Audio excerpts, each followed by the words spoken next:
Welcome back to the lecture series. So in the previous lecture we got an idea about electric shielding first. What was electric shielding? Electric shielding was the phenomena of protecting a certain region from electric field.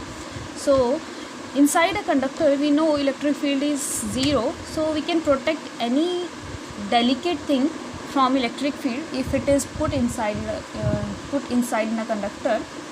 Next we saw the electric capacitance. As the name suggests, capacitance means capacity. Similarly, the electric capacitance of any conductor is related with the capacity to store charges, and we saw we store the capacity of the storing by capital letter C, where C is equals to Q divided by V. As you know, if we give charge to a conductor, its potential will rise. So Q is directly proportional to V, and if we remove the proportionality sign, we saw a constant comes, and we call that constant as capacity. So it can be fixed or different for a conductor. As you know, capacitor with fixed capacitance we show by this sign, and capacitor with variable capacitance is shown by this sign. Next we saw what is capacitor. So capacitor is an arrangement for storing charges, and a large amount of electric charge and hence electric energy can be stored in a capacitor. So we saw that capacitor can be of any shape. We just need two plates. The two plates can be in the form of two parallel plates. We call it a parallel plate capacitor, or it could be in spherical shape. We call it spherical capacitor, or it could be in cylindrical form. So we concluded previous lecture in capacitor. The most commonly used capacitor is parallel plate capacitor. As you can see here, this is called parallel plate capacitor. The plates are usually these two plates are separated by an insulating medium. It could be air, paper, glass, etc. One plate is insulated, and other plate, that we call plate number 2, is earth or earth connected. You can see it in figure.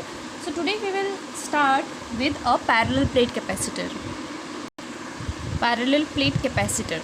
So as you can see from the figure, when a charge plus Q is given to insulated plate 1, remember always this is plate 1, this is plate 2. So if we give a charge Q to insulated plate 1, then a charge of minus Q is induced on the nearer face of this plate 2, and charge plus Q is induced on the farther face of plate 2. And when the plate 2 is earth, the charge plus Q flows to earth. So this arrangement is called parallel plate capacitor. As these two are plates, so a plate will have a surface charge density, of course. So in the previous chapter you have already studied the continuous charge distribution.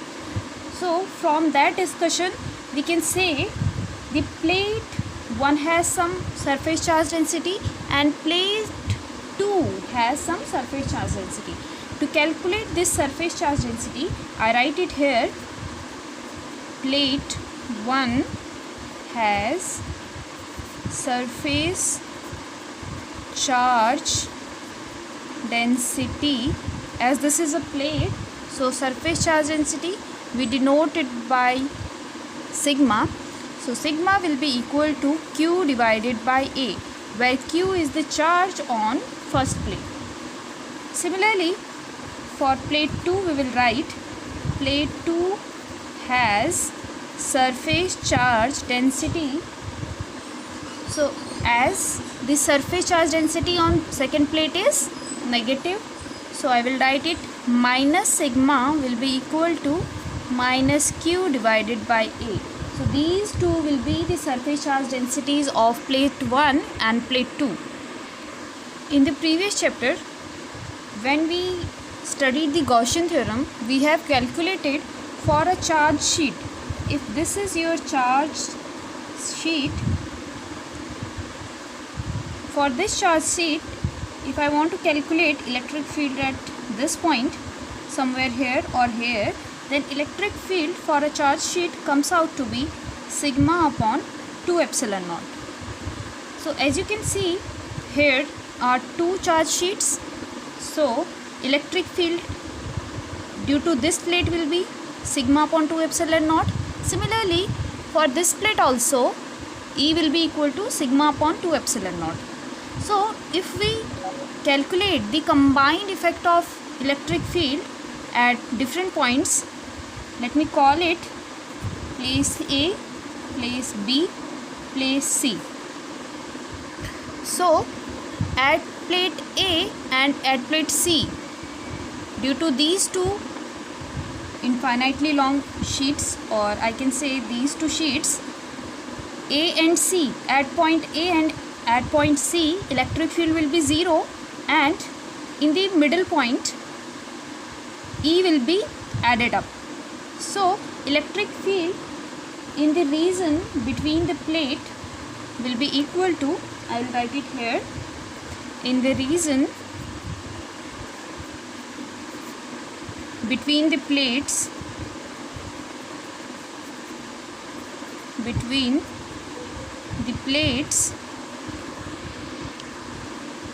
in the region between the plates, electric field intensity E is equals to sigma upon 2 epsilon naught plus sigma upon 2 epsilon naught. This gives us total E is equals to sigma upon epsilon naught. As you can see, for this plate at this point, electric field intensity will be in this direction, and for this plate, electric field intensity will also be in this direction. So the two intensities will get added up. So E is equals to sigma upon epsilon naught. In the region on left or right of the parallel plate capacitor, you can see at point A and at point C, due to plate number 1, electric field will be in outward direction, and due to plate number 2, it will be inward direction. As the magnitude of these two are same, it get cancelled up.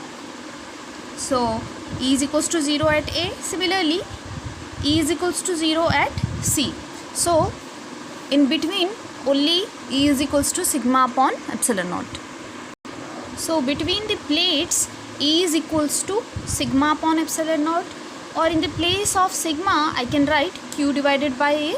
So between the electric fields, E is equals to 1 upon epsilon naught Q divided by A. So E is equals to this, and E is uniform between the plates.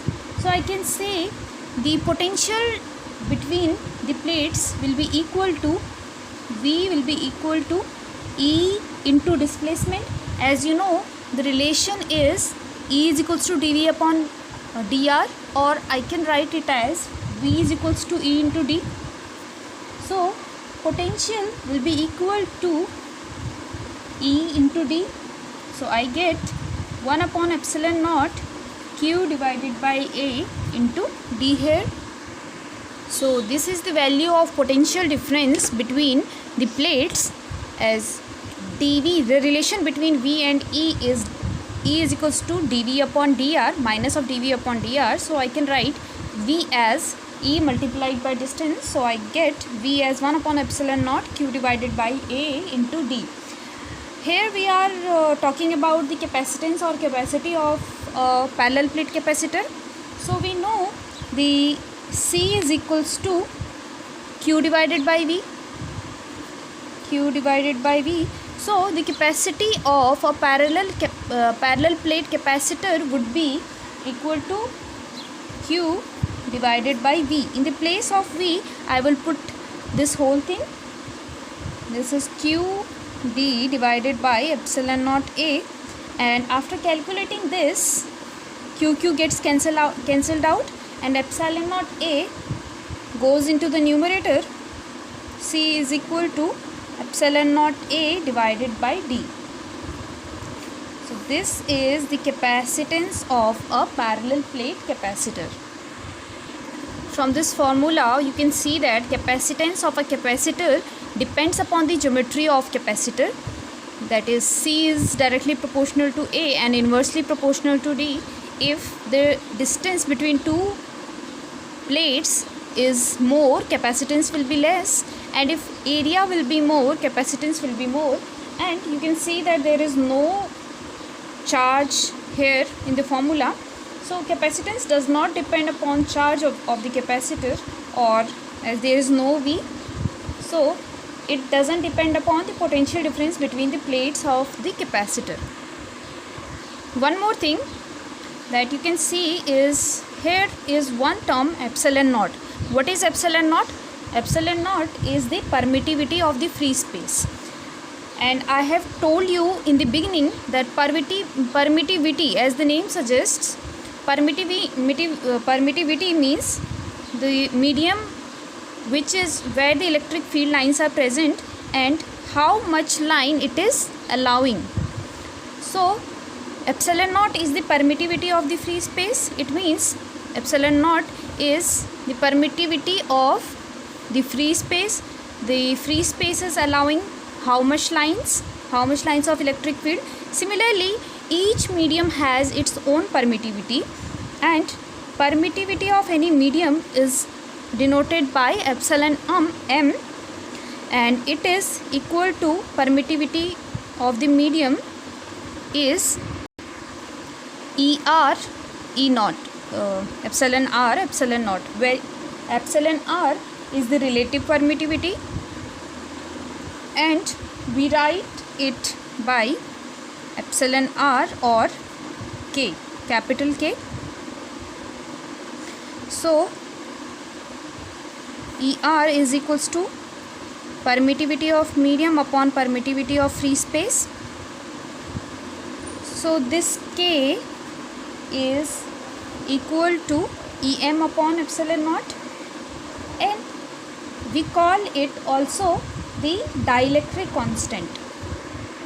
So K is equals to epsilon r is relative permittivity. If the plates of a capacitor are separated by a dielectric medium, means when there are two plates and there is one dielectric medium in between the two plates of relative permittivity ER, which we can write as capital K.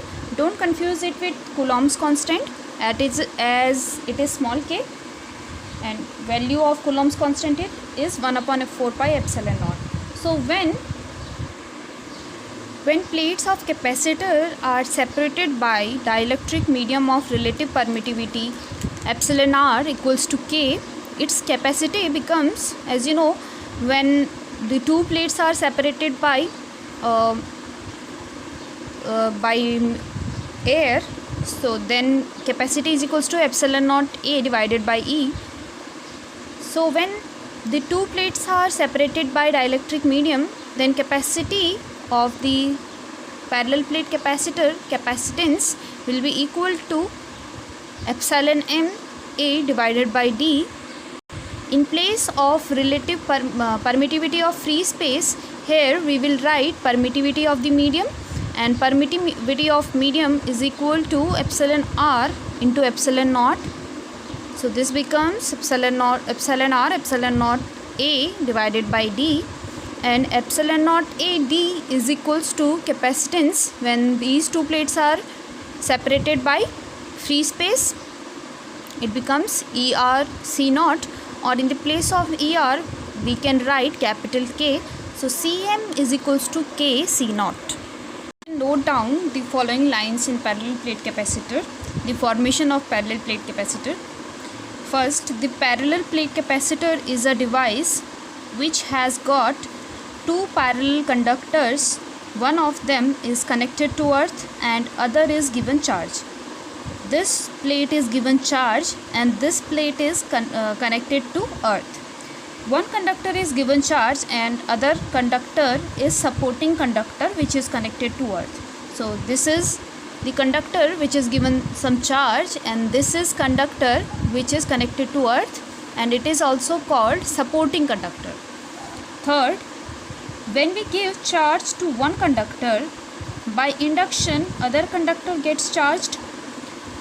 We give charge to first plate, by induction it gets charged, and the induced charge tends to decrease the potential of the first conductor. By induction it gets charged, and this plate tries to reduce its potential by taking charges from it. As this is positive charge, negative charge is induced, so the charge of this plate reduces by and similarly the potential of the first conductor decreases. When potential on first conductor reduces, some more charge can be given to raise the potential. As the potential gets reduced, so we can give it some more charge. Second plate is earthed. Charge induced on rarer plate flows to earth. So in the outer side positive charge is induced, and by earthing it goes to earth. Thus a large amount of charge is stored between the two plates. Next is parallel plate capacitors can be found in different shapes like cylindrical. As you can see, there are two enclosed cylinder. This is first cylinder and there is another cylinder. First cylinder is given charge plus Q and minus charge is induced in the inner surface of second cylinder, and outer surface is earthed. And in spherical shape, this is first sphere, this is second sphere. First sphere is given charge plus Q and minus charge is induced in inner side of second sphere, and outside is connected with earth. Today we calculated the capacitance of a parallel plate capacitor, and yesterday we calculated the capacitance of a spherical conductor. It comes out to be C is equals to 4 pi epsilon naught r. It means it depends upon the radius of the sphere. So today we will solve a question related to the capacitance. So the question is, when volume of sphere is doubled, what will be the change in capacitance? Now we will solve this question. Suppose initially the radius of sphere initially is equal to R1. The question is saying when the volume of sphere is doubled. Let's say radius of sphere after is equal to R2. Then when the radius of sphere was R1, volume of sphere will be equal to 4 upon 3 pi r cube. In the place of r we will write R1. So it is 4 upon 3 pi R1 cube. When the radius of sphere changes to R2, it is saying the volume of sphere is doubled. As the question is saying, the volume doubles when the volume of sphere is doubled, means V becomes 2V. Then 2V will be equal to 4 upon 3 pi R2 cube. This was the volume initially, and when the volume becomes 2 times, this will be the formula for volume. Now we will write it as equation number 1 and this as equation number 2, and we will divide 1 by 2. So after doing 1 divided by 2, we get V upon 2V. VV gets cancelled. We get 1 upon 2. 4 pi by 3 gets cancelled, and we are left with R1 cube divided by R2 cube. Combinedly we can write it as R1 divided by R2 whole cube. So as you know from the formula, capacitance of a spherical conductor C is equals to 4 pi epsilon naught r, as C is directly proportional to R. So from this relation we can write C1 by C2 cube will be proportional to R1 by R2 cube, and it is equal to 1 by 2. So I can write C1 by C2 cube is equal to 1 by 2, or C1 by C2 will be equal to, after going this side, it will become 1 by 2 raised to power 1 by 3. So C2 becomes, C2 is equal to 2 raised to power 1 by 3 C1. Means C2 becomes 2 raised to power 1 by 3 of C1 when volume of a sphere is doubled. This similar question is for you all. Write on the comment section what will be the change when capacitance of a spherical conductor is doubled. What will be the change in radius? So this is the similar kind of question we just did. So write on the comment section what will be the change in the radius when the capacitance of spherical conductor is doubled. So that is all for today. Today we discussed the parallel plate capacitor, the capacitance of spherical capacitor, and we did one question. See you tomorrow and write on the comment section the answer of this question. Till then, take care and bye.